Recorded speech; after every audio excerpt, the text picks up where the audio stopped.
Thank you for coming. I'd like to welcome you. My name's Tom Long. I'm the Director of Citizens for Safe Water, Oregon. And we as a group are dedicated to preventing the Willamette River water as being a water source for any of the communities in Oregon. The reason we asked you here is not to necessarily blow a loud whistle, but to give you a heads up of what we see coming down the road. Fortunately, we are very lucky to have some people here tonight that have a great deal of knowledge on the issues surrounding the Willamette River. And I will be introducing them one at a time. Among them is Senator George, who I believe is going to be here any second. I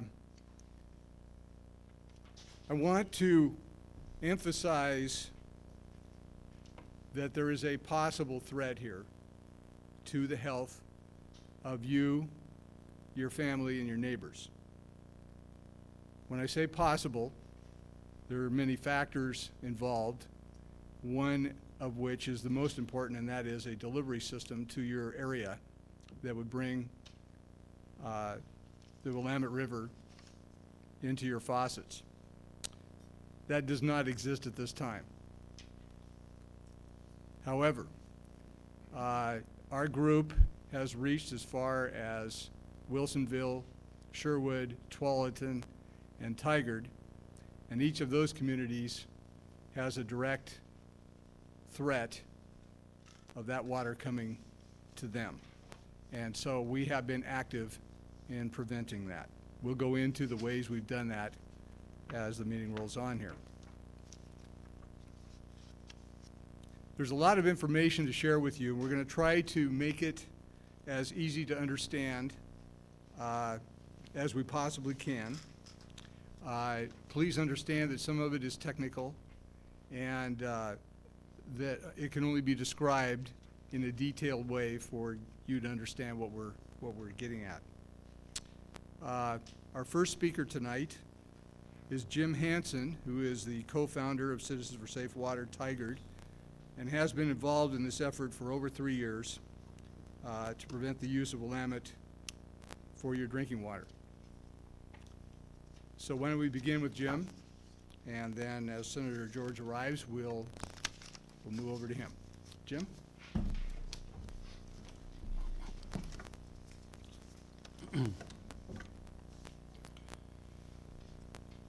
You've probably been watching the news recently about the electrical shortages, problems in California. That's a utility which everybody needs.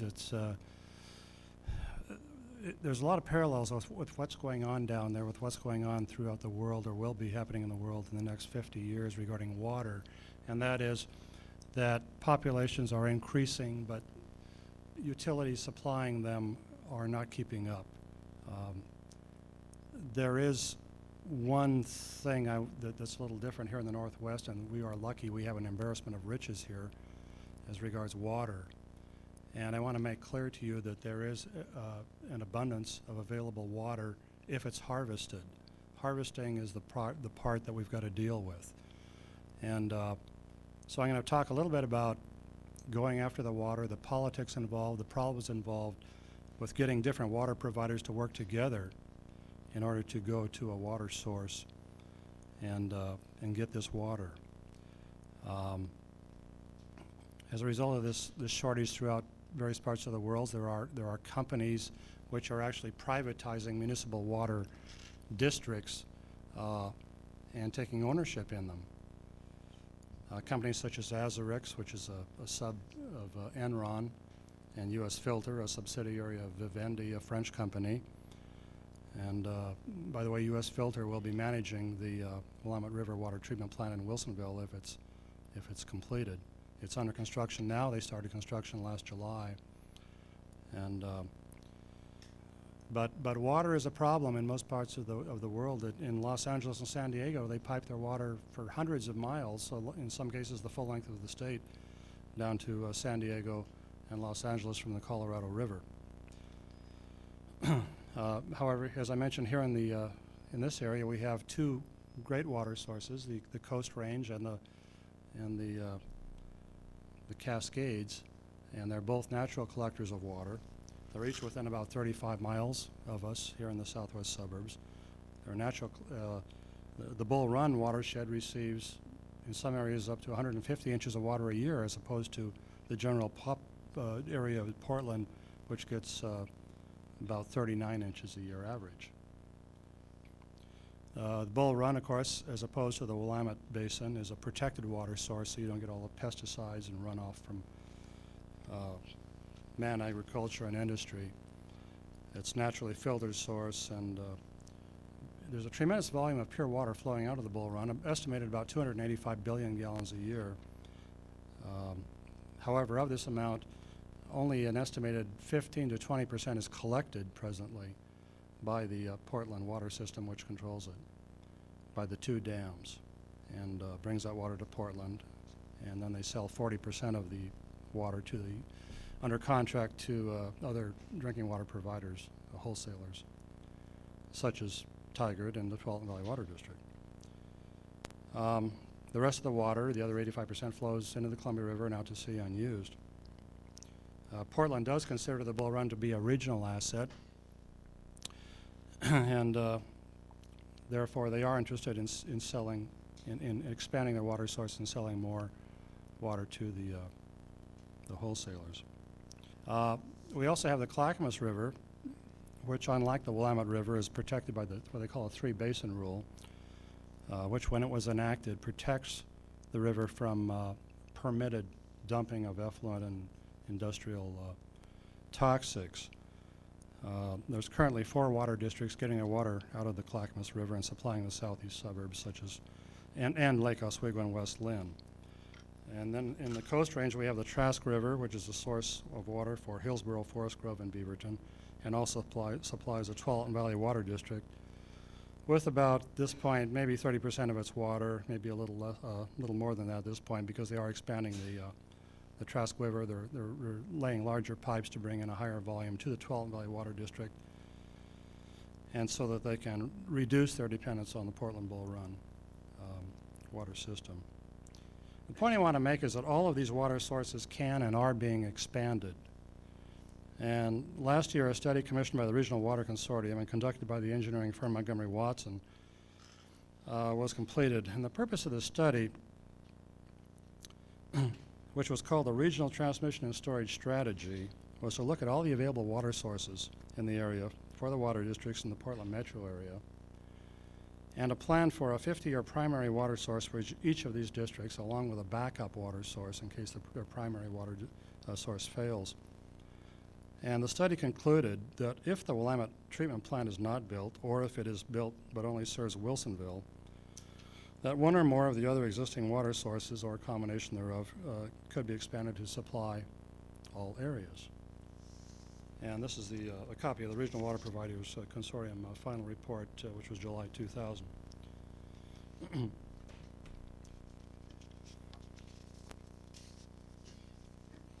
Portland Commissioner Eric Stan, who oversees the Portland Water Bureau, said that with just some industrial water conservation, industrial and commercial, he doesn't believe in the brown lawn residential type conservation, doesn't feel it does enough good, that Portland alone could provide Bull Run water to all of the southwest cities for at least about 15 years. In other words, Tualatin, Sherwood, Wilsonville, Tigard. And by raising the 2 existing dams 10 or 15 feet, Portland could supply the cities for about 50 years, and by building a 3rd dam for about 200 years. Another thing I might mention is a while back I met with Tom Bryan, the chairman of the Washington County Board of Commissioners, who is also on the board of the Unified Sewerage Agency. And he was telling me about an experience he had a number of years ago in which he went into Pendleton, Oregon, and went up into the hills, I believe the Blue Mountains, and tied together a number of water sources and brought them down to a reservoir and created a water source for Pendleton. And he and some individuals with the Unified Sewerage Agency were interested in doing the same thing in the Coast Range, kind of creating their own little mini Bull Run. And he said when he approached some of the Southwest water providers with the idea, cities and so forth that fell on deaf ears because at the time they wanted to go to the Willamette River because it was just a more direct, easier way to go and a higher volume of water, obviously.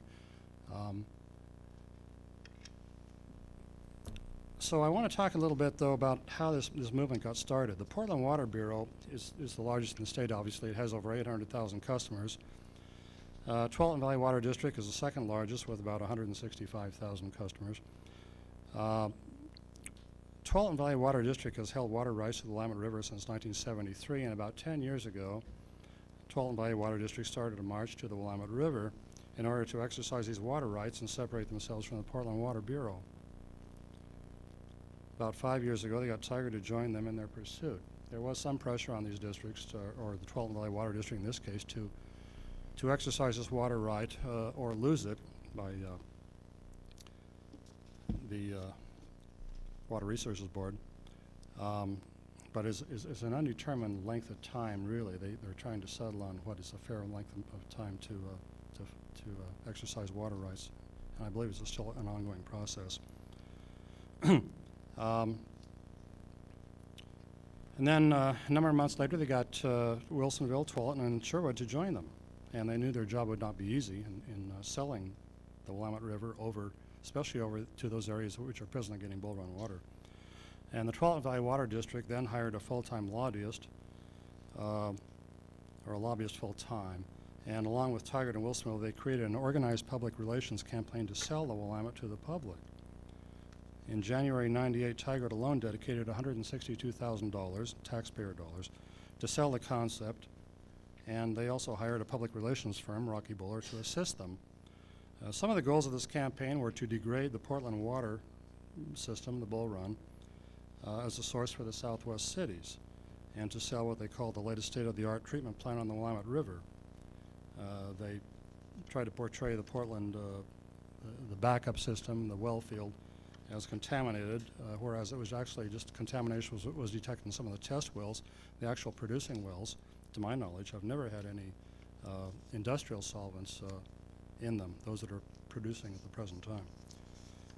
In Tiger's case, they would have had to convince the residents to change from the Bull Run, a proven water source, rated as one of the 6 purest sources in the nation, to a source rated by the U.S. Geological Society as one of the worst in the country for fish habitat, with over 50 pesticides detected and described by Governor Kitzhaber's task force as being sick with dioxins, PCBs, sewage, and fish deformed by birth defects and abnormal livers.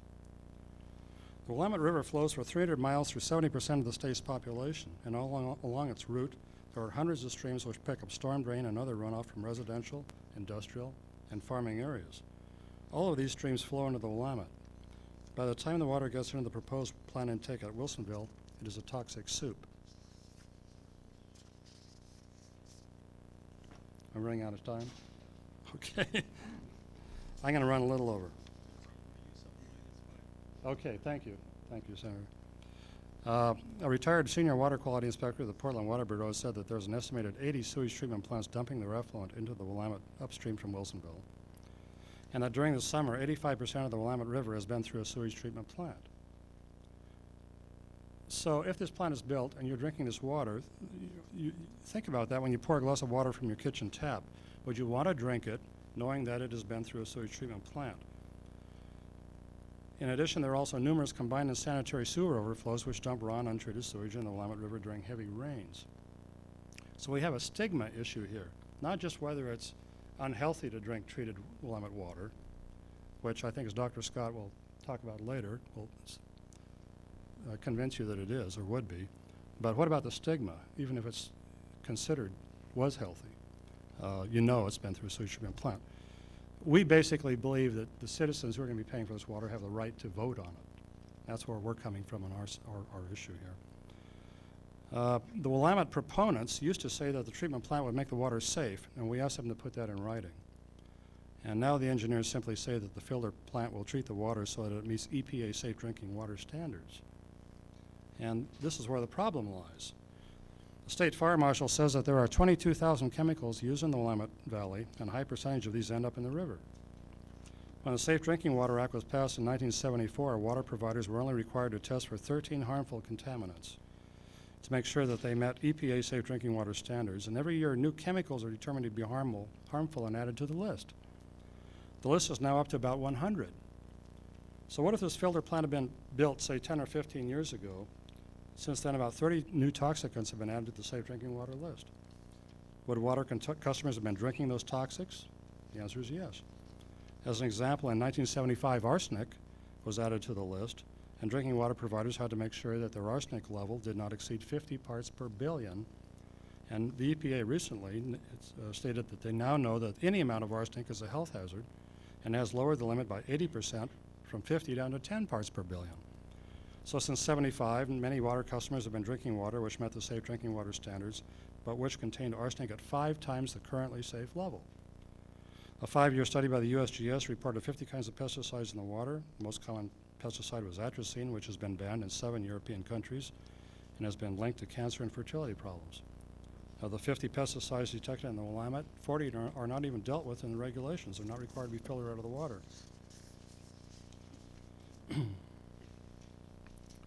Last summer, the Citizens for Safe Water organizations in Tigard and Wilsonville funded an independent study by public finance engineering firm Fisher, Sheehan, and Colton. In their report, this is an executive summary of it, they said that Tigard and Wilsonville were being maneuvered into a bad situation in going into the Willamette and suggested other scenarios for those cities. They said that Tigard would be foolish to change from the Bull Run to the Willamette and recommended that Tigard let the regional planning, which is being done to play out, to bring more water to the west side. I think the same could be said for the Tualatin Valley Water District. Unfortunately, there are politics involved in this issue and competition among drinking water providers. Some water districts have hired professional negotiators in their attempt to get new long-term contracts with other districts for water, Tualatin Valley Water District being one. The most economical way to expand a water source is to get a number of water districts to participate in going to the same source. With the exception of the Willamette River option, this has not been easy. Tigard is looking at joining the Lake Oswego and the North Clackamas County Water Commission in expanding the South Fork water system on the Clackamas River to bring them Clackamas River water. They are also considering the Joint Water Commission in the Coast Range and the Portland Bull Run. Ideally, we would like to see a regional water authority established which would have governance over all the water systems in the area, and then you wouldn't have this competition.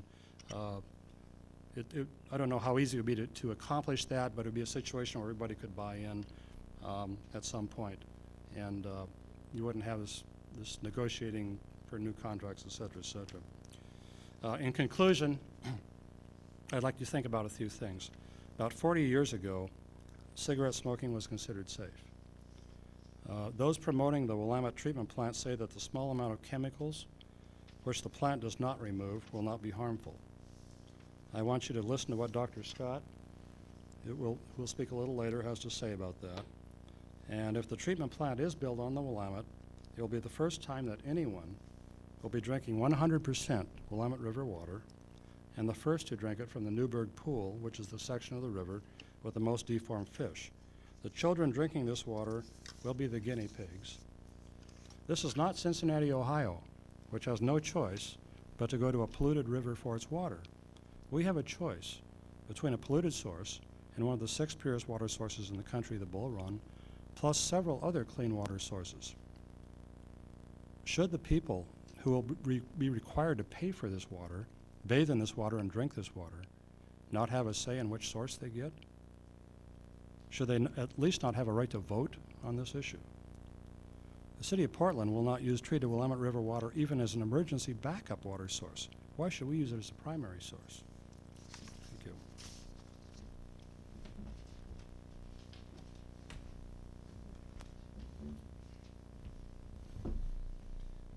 Before we move on, does anyone have any questions of Jim?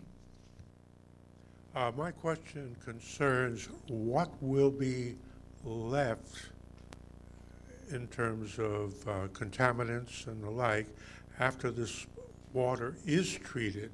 My understanding is it won't get 100% of the material out, and I don't know whether some of the chemicals used I'm going to will let go through the system. I'm going to let Dr. Scott answer that because he's going to specifically talk about that later on when he talks. Okay, very good. He'll be speaking after Senator George, and he'll get into detail about that issue. Yeah. Our next speaker is Senator George, currently serving his second term as Senator for District 2, which includes Yam Hill, Lincoln Counties, among others. Current chair of the General Government and Transportation Committee, also a member of Health and Human Services Committee, and interested in giving citizens a choice about their drinking water. He's got some interesting ideas here I think he'd like to share. Can I get you to adjust that mic for me? Certainly. I'm gonna be a little ways away from. All right. Taller? Yeah, that's fine. That good? Okay. There you go. Good evening, everyone. Good to be here with you. And before I start, we have an expert here who's going to tell us some of the technical things. I'd like to kind of give you an overview of my past experience with this river. I'm going to go back about 18 years in which I was flying a Cessna 210 in from California and was faced with a substantial overcast over the valley, about 11,000 feet thick layer of overcast. So I asked permission to, to descend to Eugene. And actually, I told them at that point that I would fly the river back home. So does anybody have a glass of water? I've been fighting this all day long. That would be great. Thanks, Richard. So anyway, one of the things, I don't know how many of you have noticed, the same thing that I'd noticed, was that if you cross over on Highway 5 over the Willamette River, you'll notice that it's beautiful, crystal clear most of the time at Eugene. And I've always wondered why when I got home to Newburgh, it was chocolate brown. And that was a question I always asked myself. And one of the questions I ask is, as a farmer, am I responsible for that? Are we one of the contributing factors? Thanks, Richard. See, it really is good to have staff, you know that?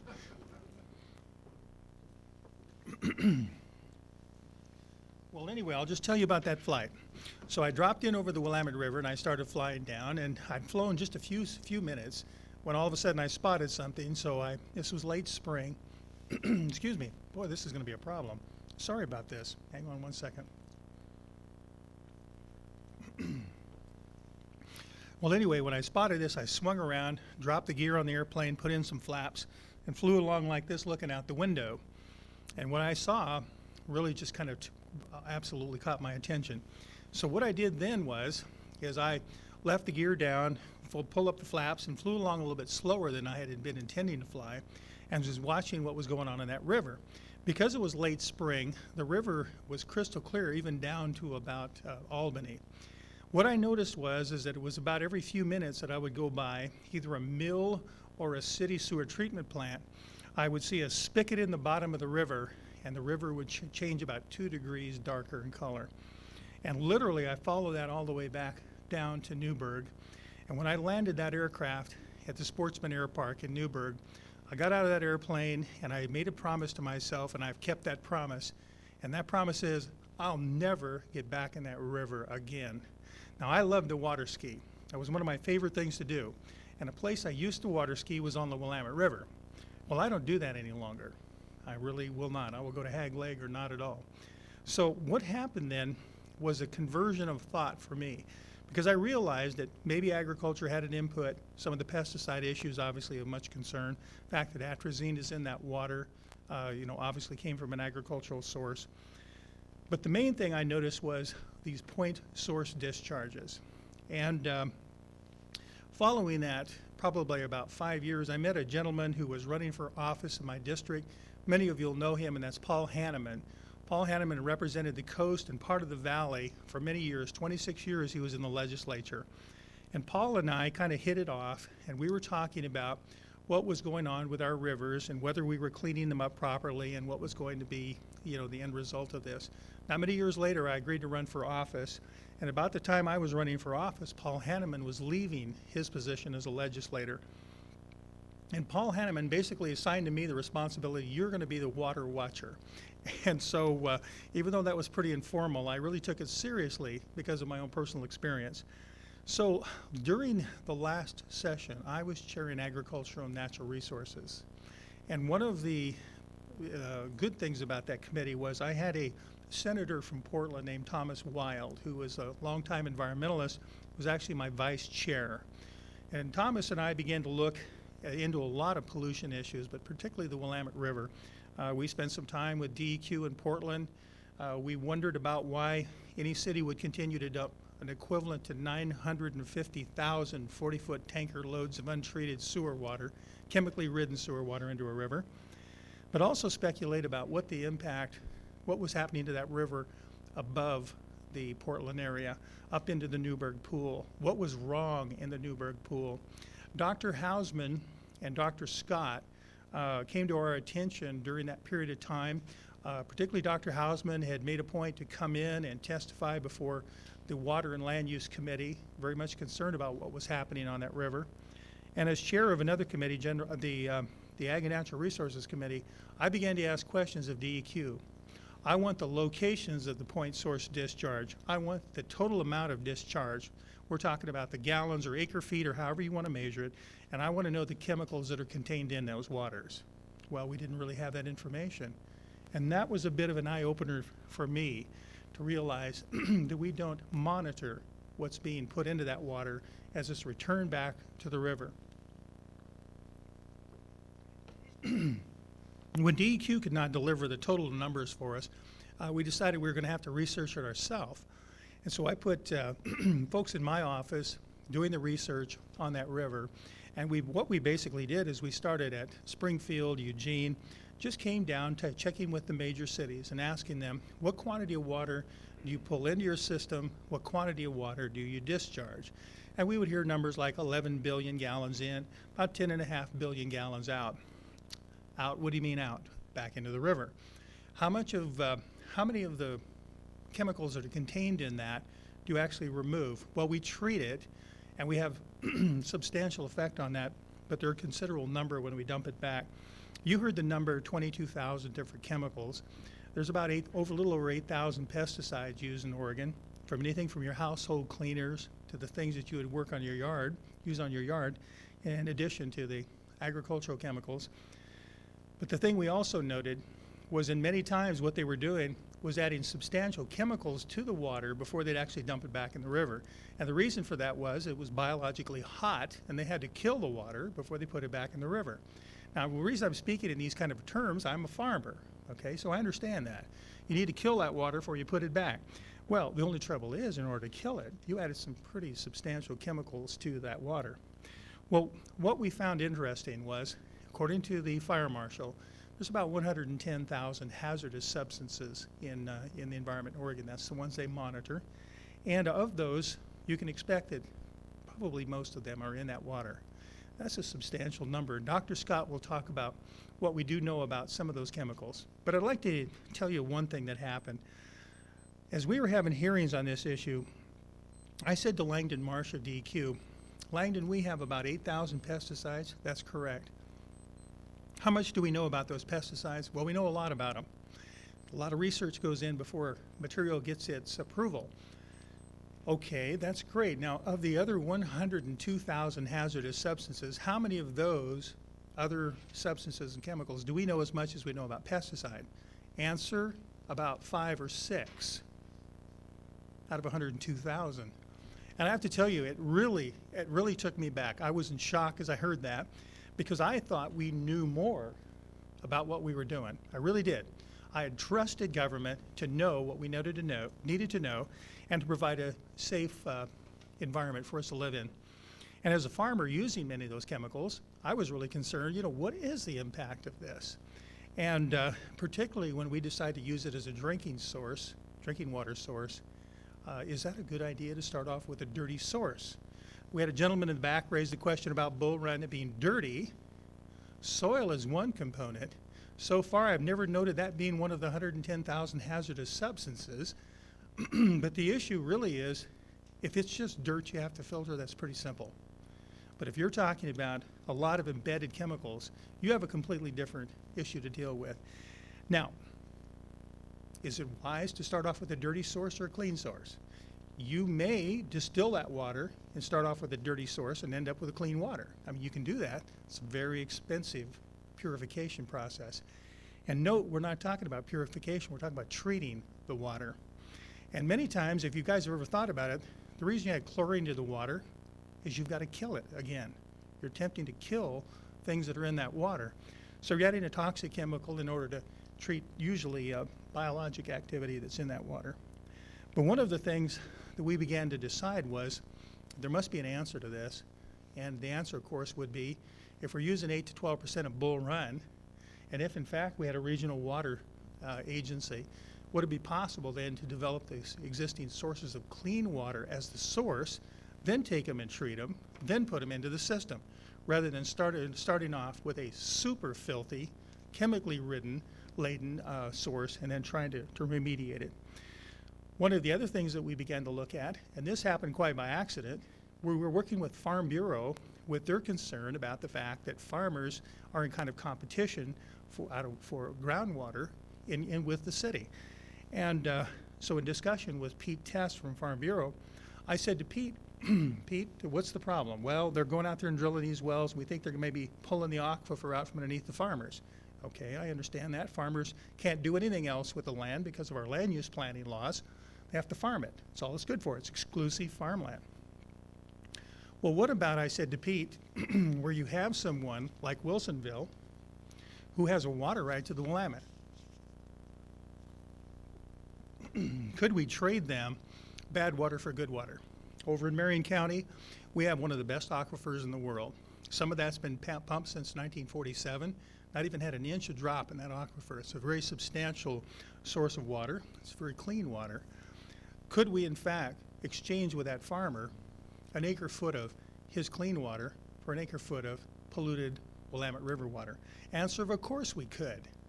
Now, I don't know how many of you have been to California, but if you've ever looked at their water system, it's pretty amazing, because what you have is you can be in Southern California drinking water that originated at Mount Shasta. It's just an amazing system. They transfer water from one jurisdiction to another. The lines pass each other. Literally, I can take you into the Dos Palace area of Central California, and there is a canal headed to the south and a canal headed to the north. I mean, it kind of defies gravity, but it does. And it's basically a water exchange occurring. So this is nothing new. And we have a bill pending that's going to deal with that. We also are bringing back the bill that was killed, a part of 1028 last year, Senate Bill 1028, that will say if you have a source of water that is producing misformed aquatic life, malformed aquatic life, that before you can use that, you're going to have to demonstrate that that is a safe source. That will probably face the same lobbyists that we faced last time, and that was an amazing experience. Both Senator Wild and I were caught completely off guard at the power of that lobby and their ability to spin the story, okay? Now, I'm going to tell you, anytime somebody tells you something, you show me the proof of that. You show me the proof. And I'm going to tell you something, and I'm going to end right here because we need to get on with the evening. Something my dad used to tell me, if you don't know, don't do it. And I'm going to say one more time, the basis of this whole thing is if you have a choice between a clean source of water to start your purification on or your treatment, start with that.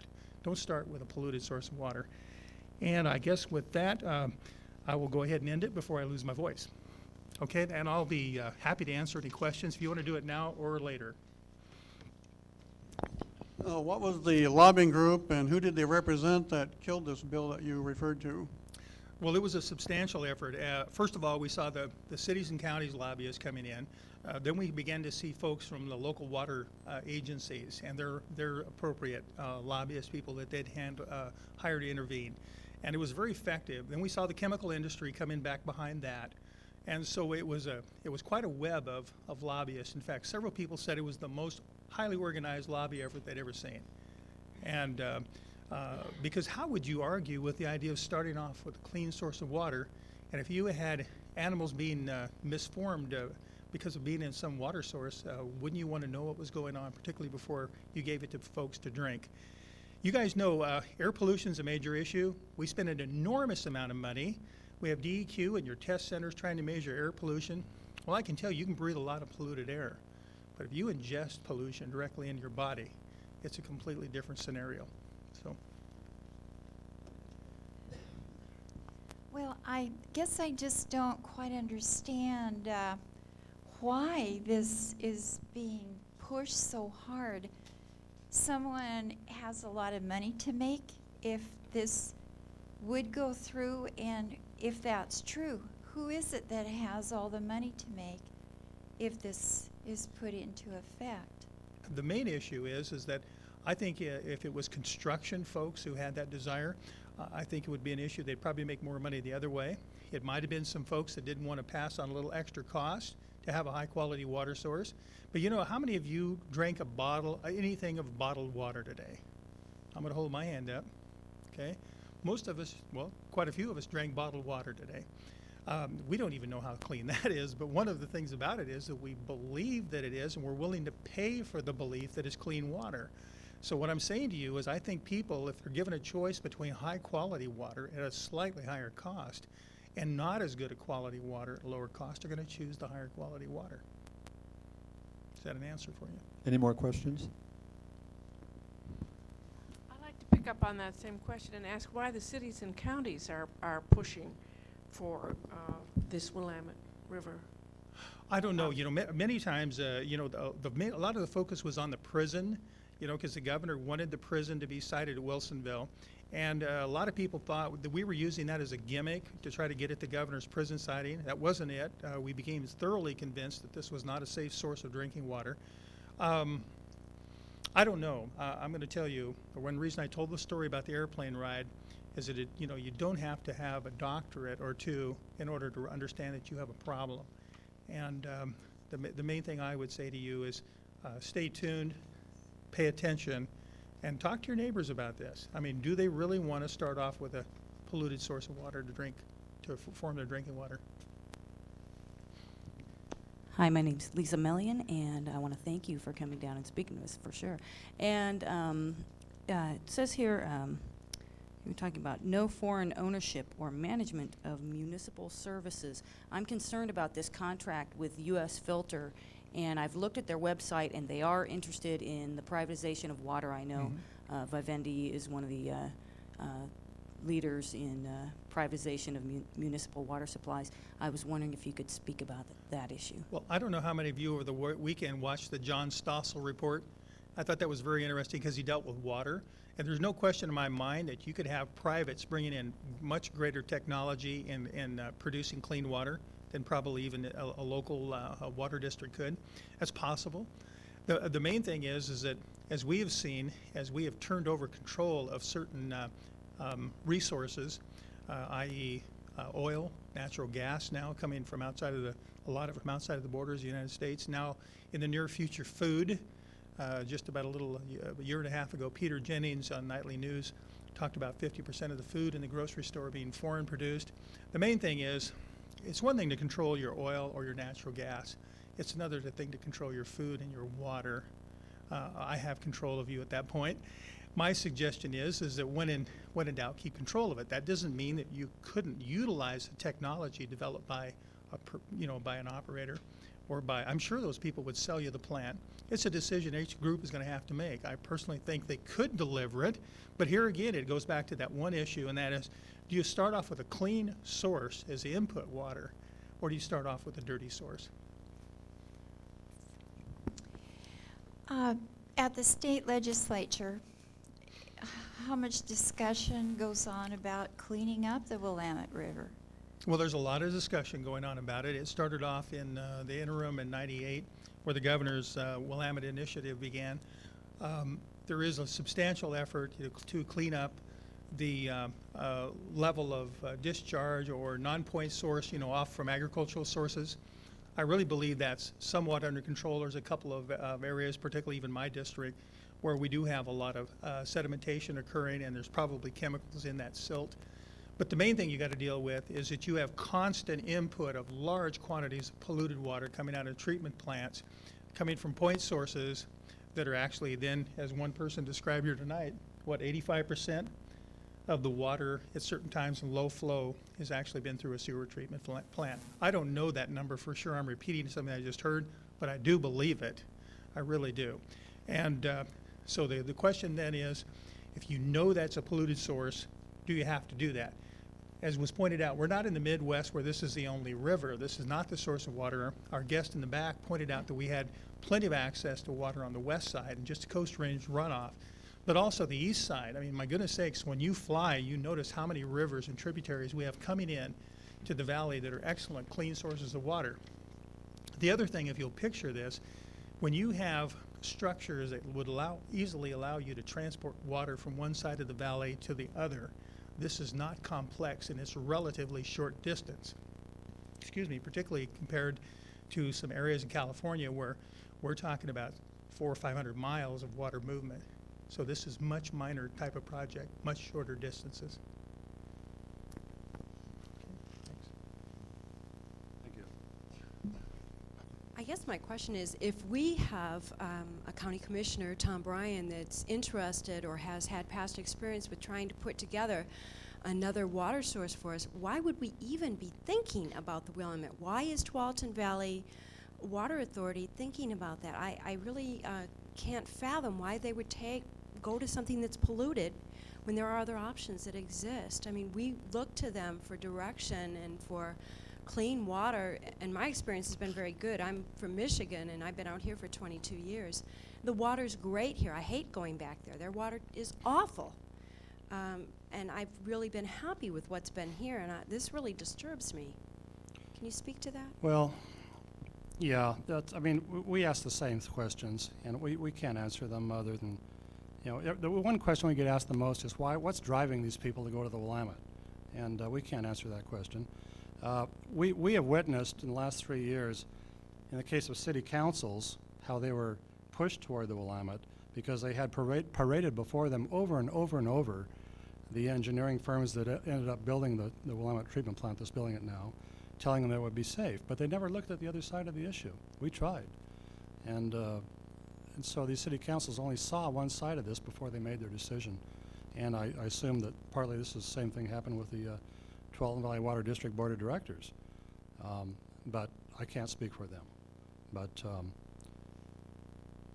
that's what I've witnessed in the past. And the cities they knew it'd be a hard sell, and they tried to push this thing through very low key with just the minimal public input allowed. And they, in some cases, like in the city of Tigard, they even chopped that off and to a great extent. But it's a matter of residents of the Tualatin Valley Water District. We're going to talk a little bit later in the program about a way that those members of the Tualatin Valley Water District can stop this thing with actually pretty painlessly through the initiative petition process by dividing up the work job of getting signatures into a certain number of people. But hopefully people will come forward and want to respond and get involved in it. If not, they're going to end up drinking Willamette River water. But our job is to simply show them how to do it. And Bonnie, did you have a question? Attest to what you're stating here, because I served as a representative of Citizens for Safe Water to the Tigard task force that was formed by the city council. Yeah. Okay. And at those task force meetings, the engineering firms that were under contract. Yeah, Bonnie, you don't have a microphone back there, so it's not being picked up for television. Let me just restate what you said. You served on the Citizens Task Force in Tigard, and I think you were probably the only one that voted against and all the engineering firms and everybody was paraded before them. And in fact, over half the task force that was chosen was already in favor of the Willamette River. They were chosen because they were in favor, and that was admitted to by the chairman of the Tigard Water Board and the mayor of Tigard. Anyway, we're going to take a break now, a 5-minute break. Then we're going to have Dr. Scott. Dr. Scott will talk about the water quality issue, and then we'll have a follow-up and wrap this thing up.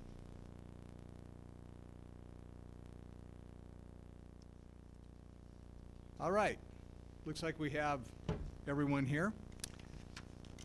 Well, the best is, in my opinion, yet to come, not to criticize anything you've heard so far. But what I think you're going to hear now is the meat and potatoes of the meal, because Dr. Scott is going to talk to you about what exactly is in the river. We've been alluding to it. Many toxins, varying numbers of toxins, and all of this.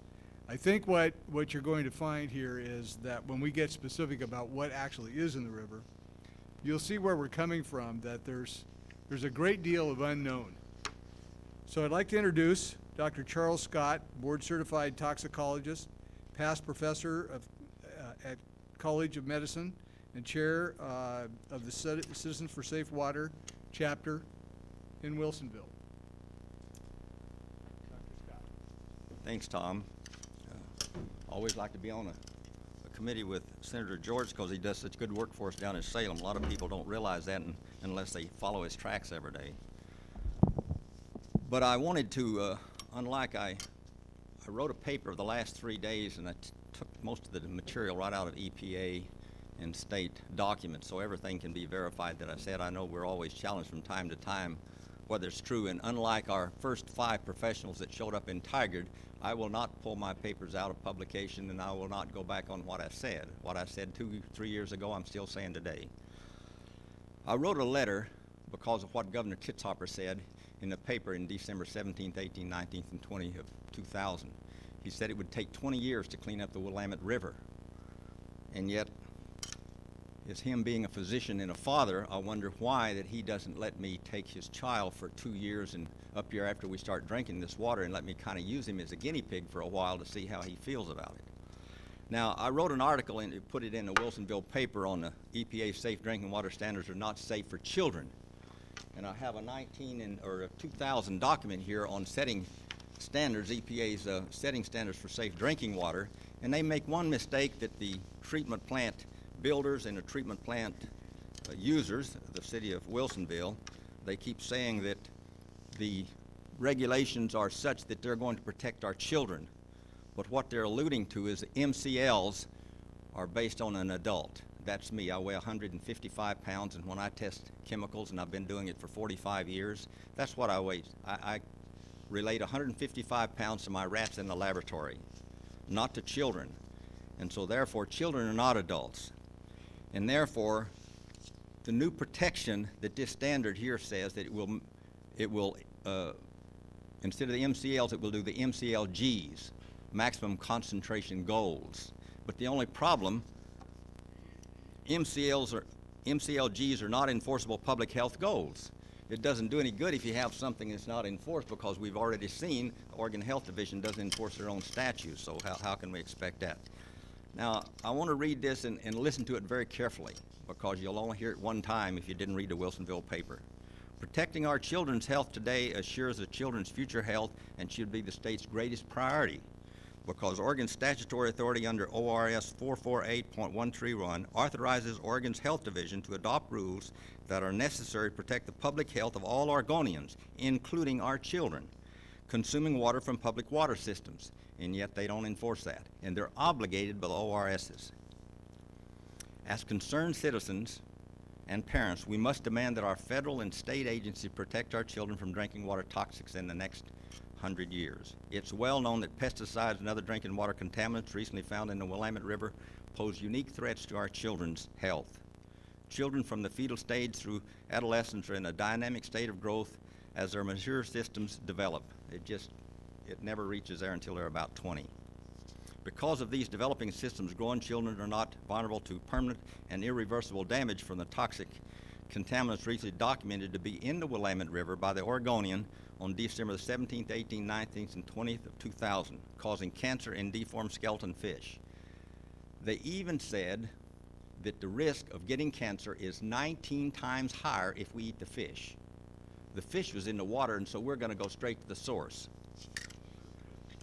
The Oregonian also reported that we cannot assume, in quotes, that Oregon waterways are free of toxics when more than 15,000 miles of rivers and streams in the state do not meet federal water quality standards.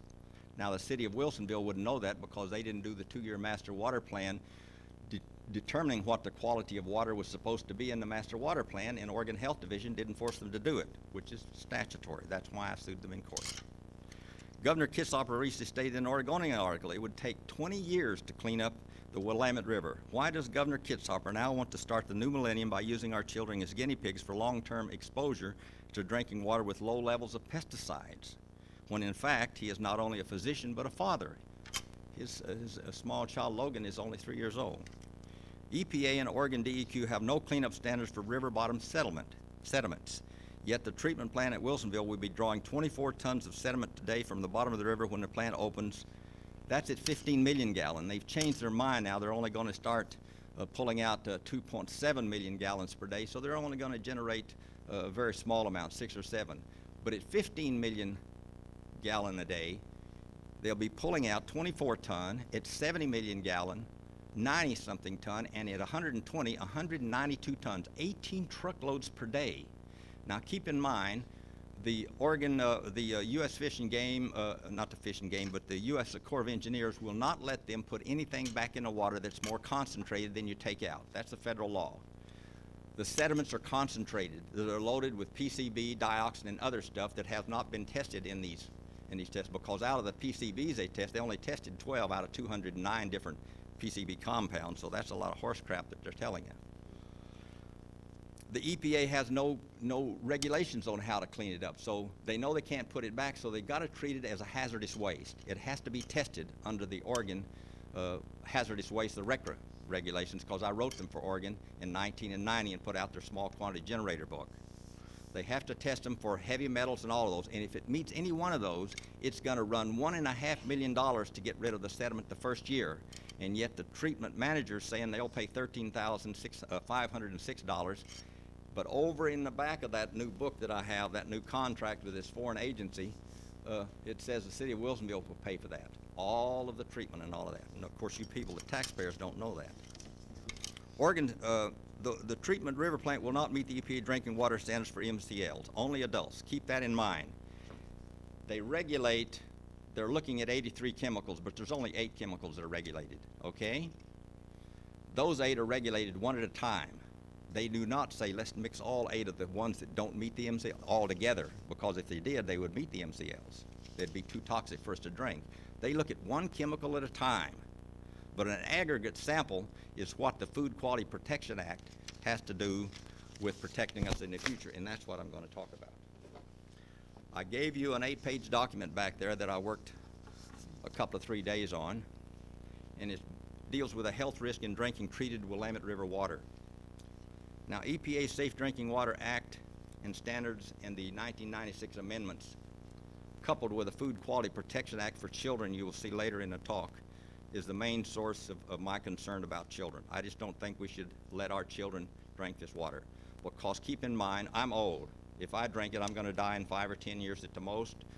That's about the life expectancy of a college professor, because he can't handle retirement.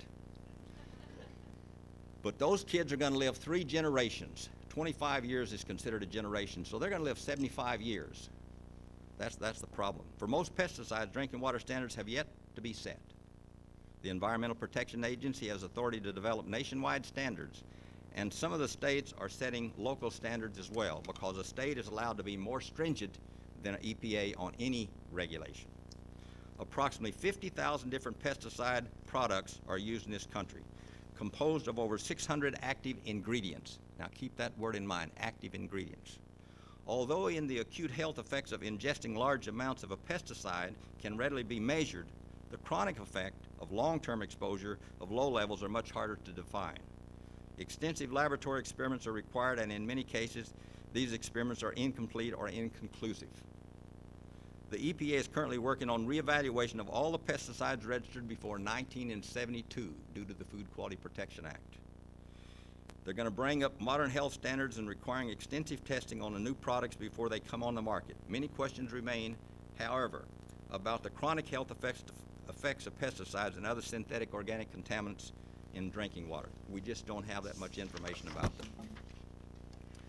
The establishment of drinking water standards is an inexact science. We don't exactly know what we're doing, with many assumptions and value judgments needed in the conversion from laboratory animal data to an estimate of health effects in humans. The resulting standards represent the best judgment of regulatory authorities over the acceptable level of risk to people exposed to chemicals in their drinking water, which means we use a lot of rats to test with a lot of chemicals, and we'll say, well, 50% of the rats didn't die, so therefore we'll have to go to a higher concentration. Only 4 out of 10, because you have 10 in a study. And so only 4 died, not 50% of them, not 5. So they don't figure that's toxic, so they'll go to the next high toxic where it kills 5 in 14 days. Current medical and scientific knowledge tells us that our traditional approach to environmental health, where proof must first emerge that children's health has been harmed before health protective measures can be implemented, Worst thing in the world. Go to school tomorrow and you see your kid and the teacher says your kid has the flu because he's nausea, he has headaches, he's vomiting.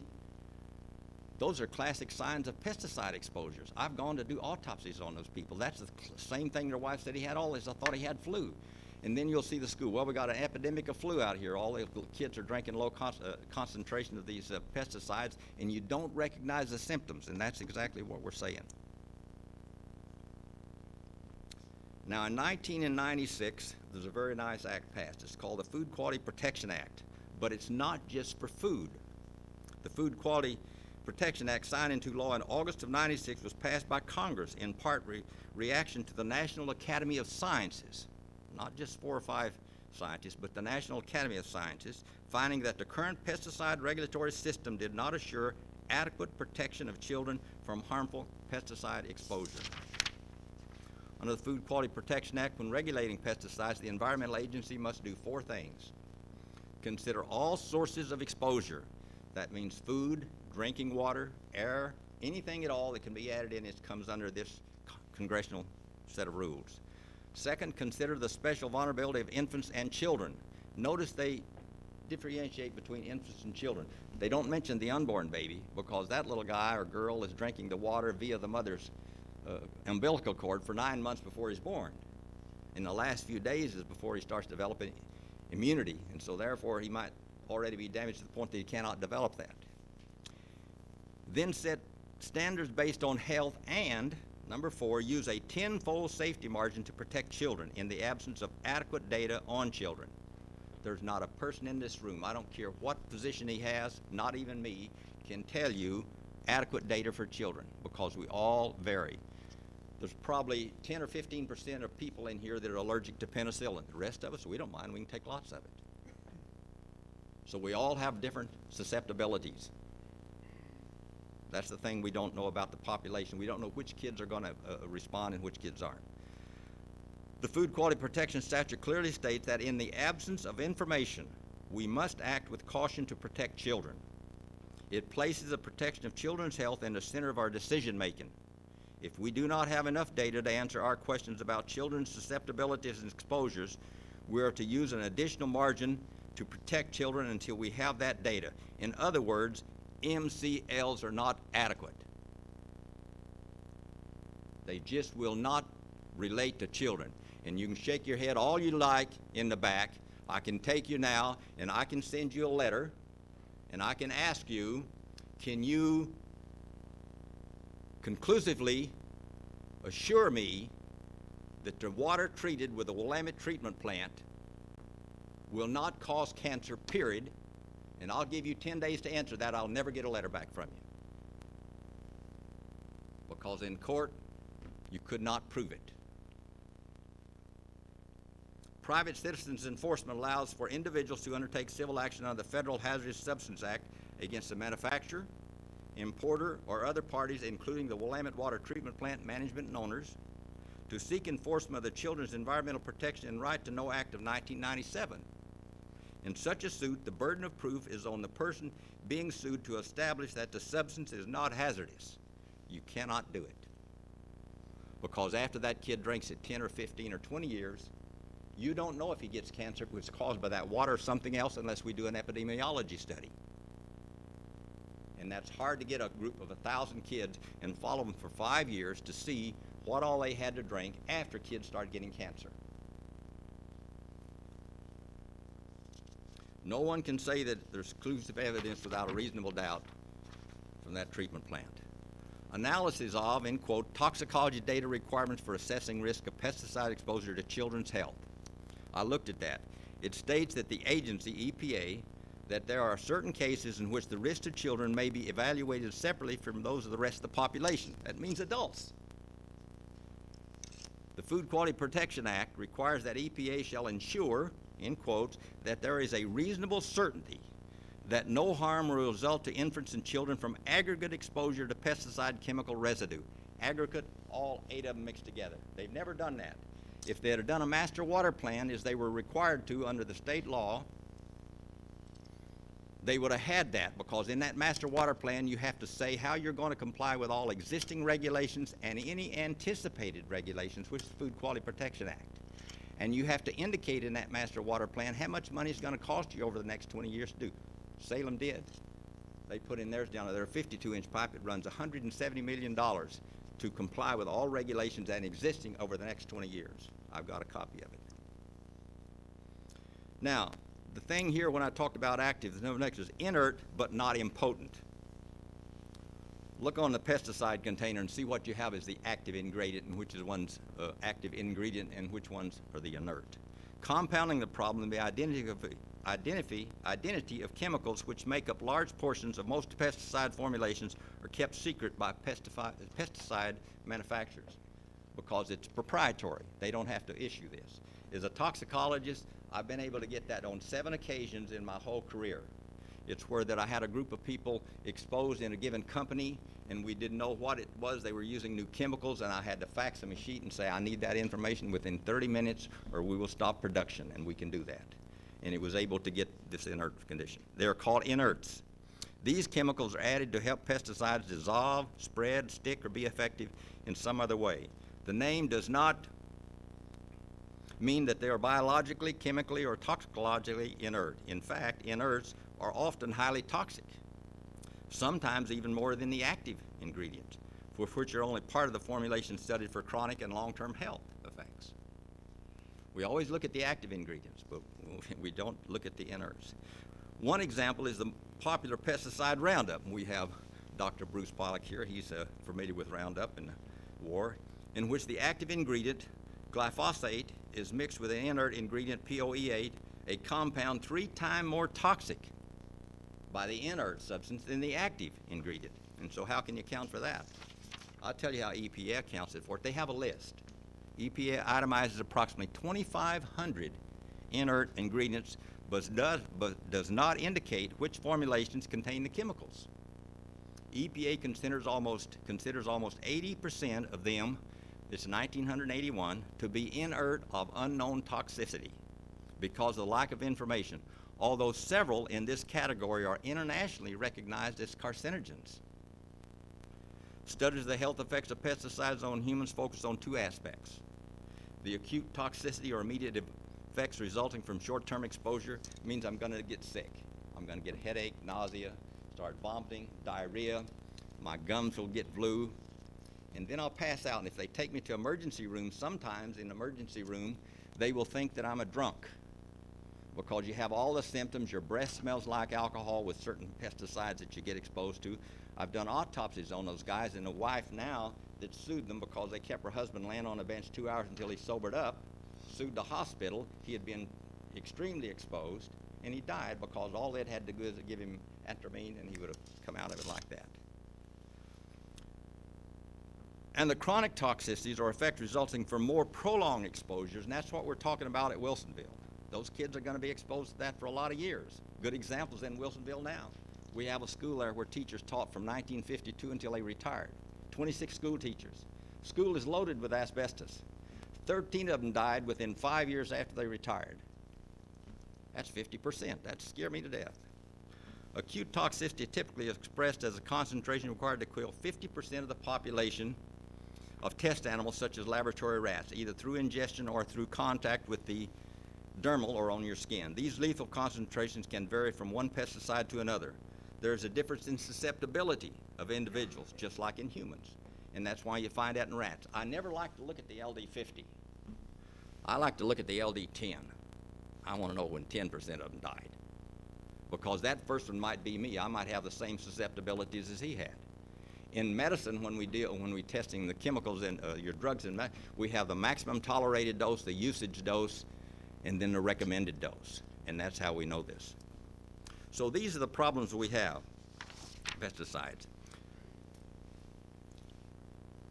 Although we may encounter many substances in our daily lives in low concentrations, they do not impair our health. Good example, caffeine. Everyone in here drinks coffee, hot chocolate, Coke, candy bars. If we would consume all of that caffeine out of 50 cups of coffee at one time, it would kill me.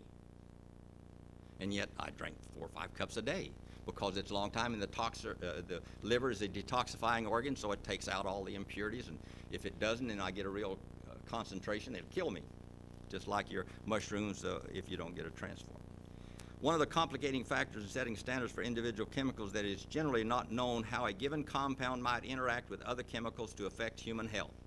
We've argued for 2 years with the city of Wilsonville that there's going to be synergistic reaction with those 8, and what about all of the others that they don't know about? But they have an answer to that. They'll spin it just like the people down did at Salem.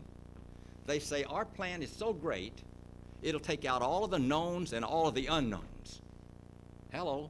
How do you know you can take an unknown out if you don't know what in the hell the unknown is? And how do you know you got it out if you don't know what it is? And they make that on television. Now these guys are building that plant. Heaven help us. As required by the Oregon Health Division's drinking water standard, I put this in the back of your report. I'll give a test on that at the next meeting. You have to see in there, our health division do not know what prior to construction. Any 14-year-old kid can go to school in this PE class the first day, and he'll say, I'm going to get my driver's license. And he'll say, prior to you getting your driver's license, you have to take driver's training. Oh, he says, okay, I know that, I'll do that. It says right in here, the Oregon division, it says, prior to construction, you will produce a master water plan for 20 years. They don't have one. They didn't even do the study right, because I have the documents here from the city council. The city council, at the time that they approved the treatment plant to be built, they still had 1 more year to go, testing. And that was supposed to be done way back in July, and I got home from Arizona and I didn't have it until November the 22nd of 2000, and I sued the Oregon Health Department in June of 2000 because they said they already had one and I know they didn't. See, we've been lied to and smoothed over to say that Willamette treatment plant is going to be the greatest thing since gravy and cornbread. It's not. It's not. We will not know that for 5 or 10 years, but it's going to be too late then. We're going to have a lot of our kids exposed. And a lot of you grandparents in here are going to be wondering, why in the hell didn't we listen to the people at the time we could do something about it? And we better stick together and go out en masse and try to convince. I know Senator George is working for us. And Richard Burke, his assistants, they were at my house here a while back. They're working for us, so you gotta talk to them and support them and help them get whatever they need to get down there. Thank you. Does anyone have any questions? I certainly hope so, because I do. If you don't have any questions, I'll tell you a good book you can get. I love this one. The DEQ is quoted in this one. Come out in 2001. It's called the Riverscape. It's the River Watchers. It says up here, Dr. Gene Foster of DEQ oversaw the study, the one in November and December, has multiple concerns as a result. It appears likely that this problem can be system-wide and that similar results could appear downstream. Now, he's standing in Newburgh when he's saying that. That's Senator George's place. He's standing in Newburgh. Sure, it's happening all the way down the stream. It's happening all the way up. Down in Portland, they think it just got there, and no, it runs this way. The risk from concentrations of dioxin, mercury, PCB, smaller amounts of a banned pesticide was formed. These are what we're concerned. Dioxin is toxic at 1 part per trillion to some people, 1 part per billion to other people, and then higher doses, but usually it kills you if you get too much in it. We don't have any questions here? I'll tell We you have what one the right over governor here. said about this, just before you answer the question. Here's what the governor said. This is 2001. I get literature from him. Dear Oregonians, when I became your governor, I brought to this office a deep concern for the welfare of my fellow Oregonians. The same concern that also led me into the medical profession.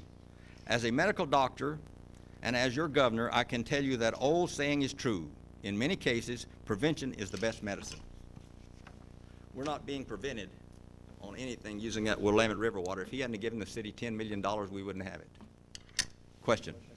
Yes, if the Willamette River water is used, will foods produced in that area and restaurants that have food to serve to people, will all of them have to have a label that we are using Willamette River water? If you were in California on Proposition 65, you would have to do that. Here, we've had some of the restaurants already contact my wife and I with the Citizens for Safe Water and some of the other people about the concerns. They're going to have to go up with prices on some of the things because they will have to use different water for washing the lettuce and so forth at night before they serve it. Will it also affect any organic products that are produced in that area so that they can no longer say it's organic if they use that Well, water? I don't know if they use it for irrigation, it might, because you're gonna get the systemic coming up through the roots and stuff and gonna be in the vegetable itself. But the only problem, I don't know how many people can afford to use it for irrigation. We've already gotten a 117% increase in our water, and it said in a paper a couple of days ago that we're gonna get another increase to pay for all this sediment and other crap that they're taking out. Bonnie. Bonnie, just a minute. Has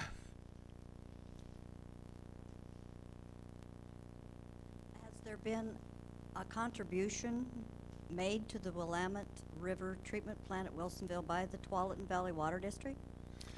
They paid $18.1 million, but I heard, I read in a paper last week where the president of the board over there said that they had not gotten any money to connect the pipe for the next 5 years. As far as he's concerned, they could sell the treatment plant back to the city of Wilsonville. But of course, my wife had said in a paper the week before that they could sell it to Tualatin Valley Water District, that we didn't want it. But if the citizens all vote to not go with the Willamette River for drinking water, that'll be a white elephant. They'll be putting a nice stand out there saying historic. Yes? How is this plant being financed? $10 million from the state for the prison. $18.1 million from Tualatin Valley Water District. And then $25 million worth of bonds that the city of Wilsonville perpetrated. Tigard was going to give $42 million. They voted against using it for drinking water. Tualatin was going to give $5.8 million, and they voted against it. Sherwood was going to $18 million, and they voted against it. So they're building a smaller plant now. If they'd have gotten all that money, they'd be going full bore out there now to the 120 million gallons a day. A follow-up question, if I may. What is the source of the money that Tualatin gave? Was it revenue bonds or just general fund? The account reserves? Oh, cash reserves. Capital fund. Yes. I missed the first part of this. I just got there. I read in the paper too that they were going to take out all the pollutants out of the water before they served it to us. If they don't know what's causing the deformed fish, how are they going to know that they're getting that out? Well, if you listen to the spin doctors, they're going to tell you that they're going to treat it with chlorine and ozone. But the only problem, they produce 9 additional chemicals called endocrine disruptors, because the Oregon Health Division's new spring 2000 book lists those 9 different chemicals that they're going to make after they treat it. And guess what? 3 of them cause cancer, 6 of them cause birth defects. But that's already out in the water stream.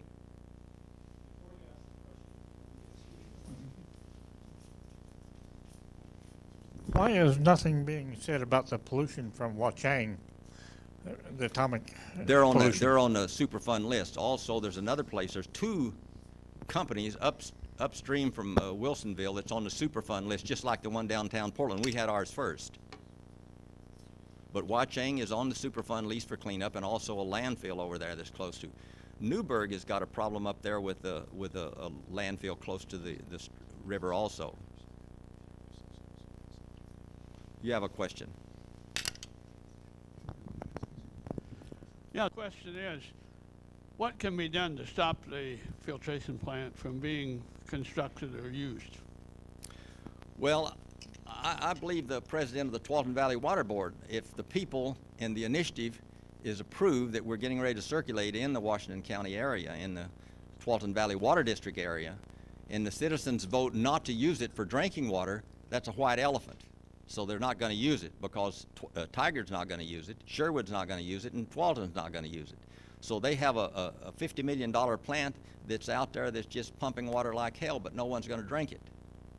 And the reason that I worry about Vivendi, the owner of U.S. Filter, from being the managers of that, is they produce water, all the water for 100 countries. And yet 3 months ago, a run was taken after Vivendi by a German firm, RWE, or RWE, so we don't know one day from the next who's going to own what. And we should not have a foreign agency running a treatment plant that something could happen and it could kill all the people in a matter of hours. They have that stopgap in LA, and they also have something to do with Bull Run where that they can control it, Bull Run.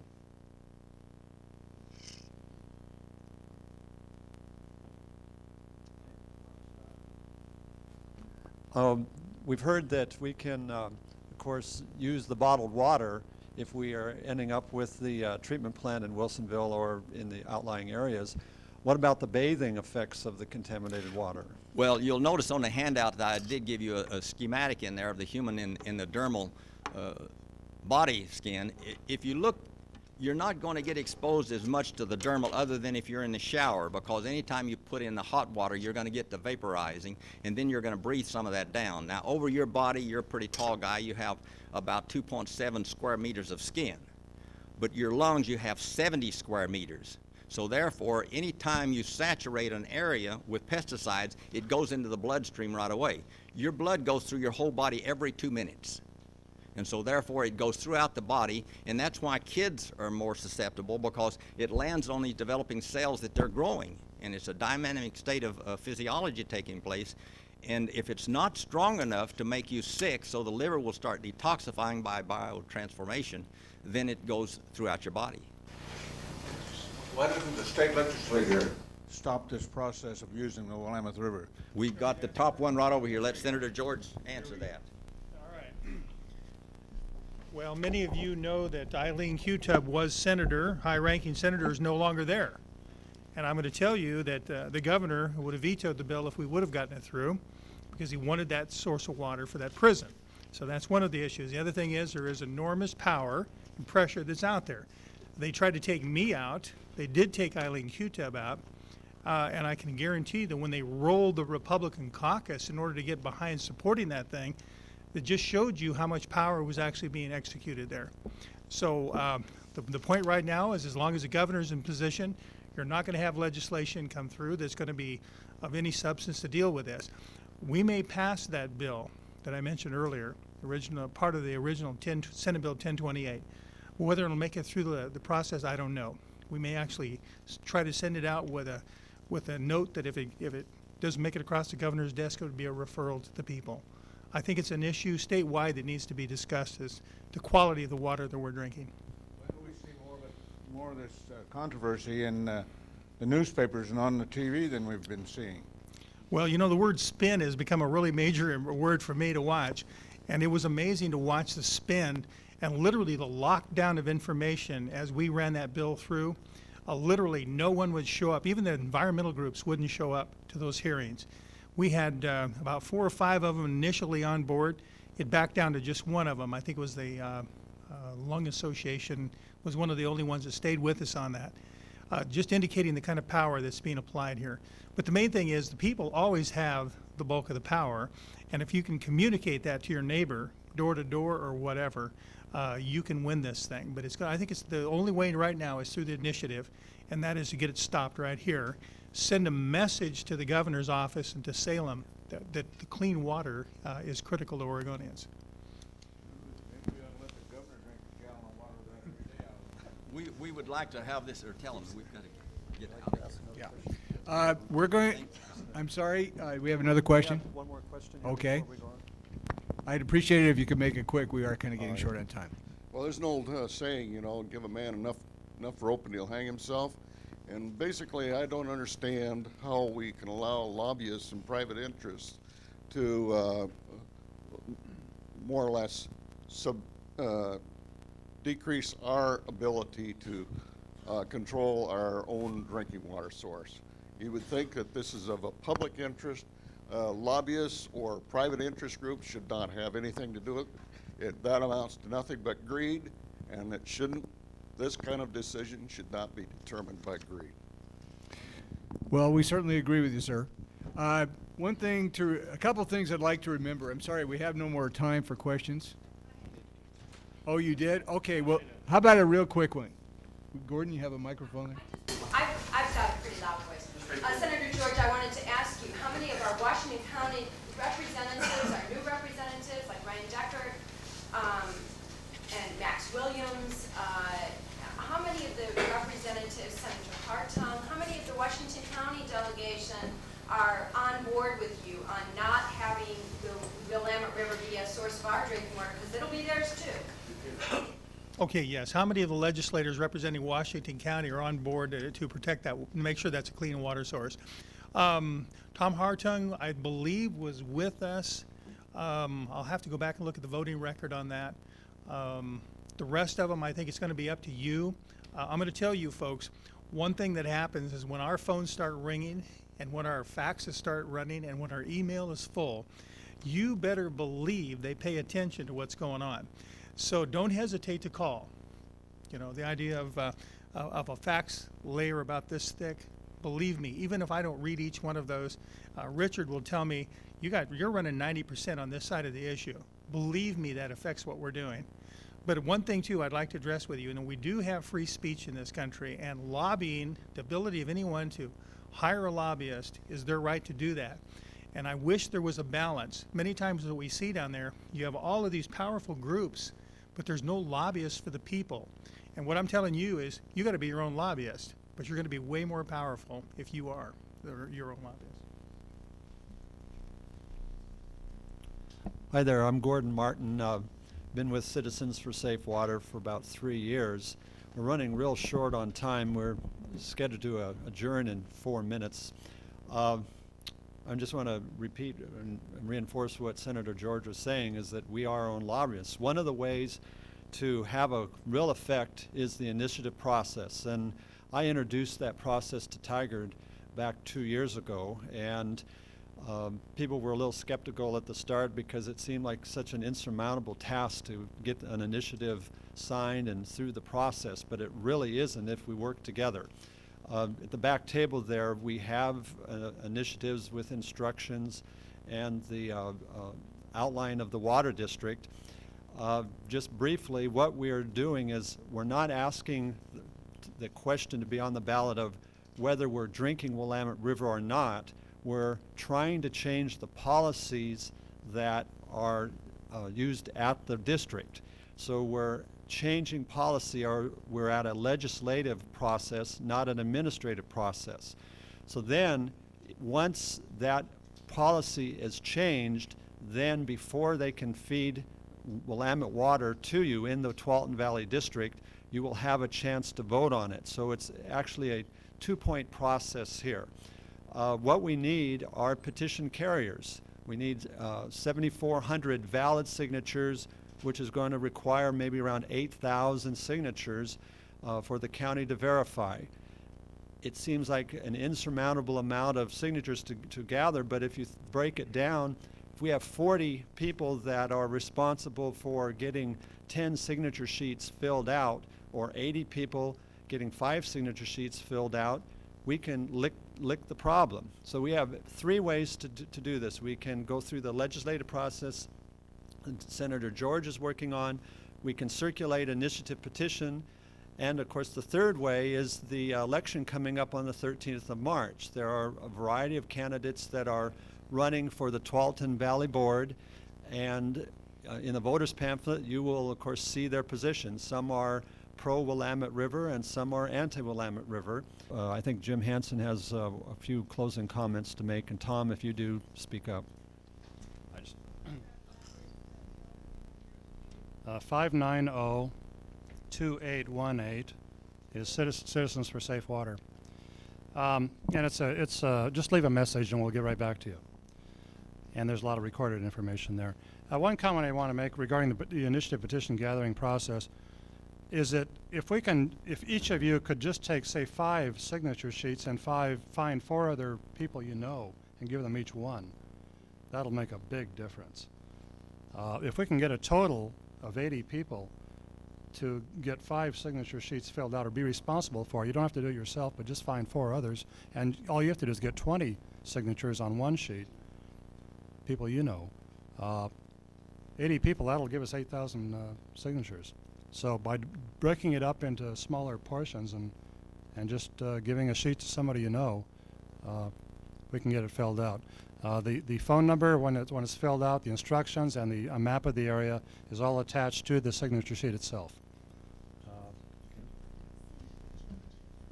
Okay, just one final word, and then we're going to let you go here. I just want to emphasize how important it is that people in your water district, you folks that have taken the interest to come here tonight, begin to work on this issue. We can do supportive efforts from our side. We can give you information. We can tell you how to go about doing what we've just described as the initiative process. We can tell you about forming your own chapter of Citizens for Safe Water in the Tualatin Valley Water District.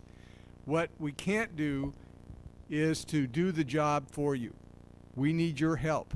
And this is very important that we, the other thing that's important too is as you're taking those signature sheets out, remember that you are a representative of this issue. What you've heard tonight, you need to repeat to other people.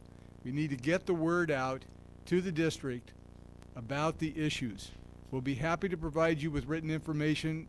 Anyone can call the number and we will give you more. There's a pamphlet at the back. I hope each of you has gotten one. We'll give you some valuable information about what we talked about. I'd like to thank you all for coming and caring enough to do this, and I hope we'll have another opportunity to talk soon.